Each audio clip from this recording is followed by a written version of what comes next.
في بلدة صغيرة في بريطانيا كان في راجل بيعيش اسمه جيمس بيري. راجل عادي جدا لغاية لما دخل دايرة الملاحقة الشرطية، وده بسبب سلسلة من السرقات قام بيها. الشرطة نشرت صورته على مواقع التواصل زي ما ظهر من خلال كاميرا المراقبة الخاصة بالمكان اللي سرقه. لكن اللي حصل بعد كده كان غير متوقع أبدا. جيمس لما شاف صورته ما غضبش إن الشرطة فضحت أمره، ولا إن كده ممكن يتعرض لخطر كبير إن الناس تعرفه في الشارع، أو حتى العدالة اللي بتدور عليه دلوقتي. لكن كل اللي زعله وضايقه جدا جدا هي حاجة واحدة بس، هي صورته.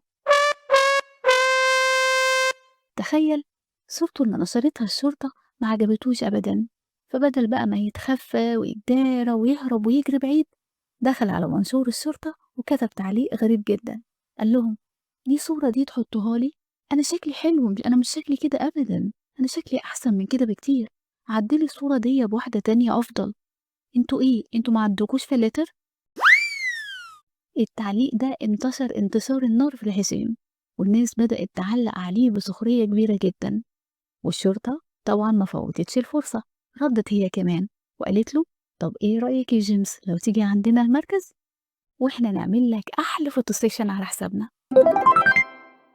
بعد ايام قليلة اتقبض عليه فعلا، والصورة الجديدة كانت ايه؟ كانت صورة هايلة جدا، ولكن للأسف كانت خلف القضبان. جيمس ما كانش قلقان من الجريمة اللي عملها أو إن الشرطة تلاحقه أو إن الناس تعرفه في الشارع، لكن الحاجة اللي ضايقته جدا هو شكله في الصورة اللي نشرتها الشرطة. قصة اللص جيمس وهوسه بشكله في الصور اللي أدى بيه في النهاية للسقوط في يد الشرطة قصة غريبة جدا، ولكنها حدثت بالفعل.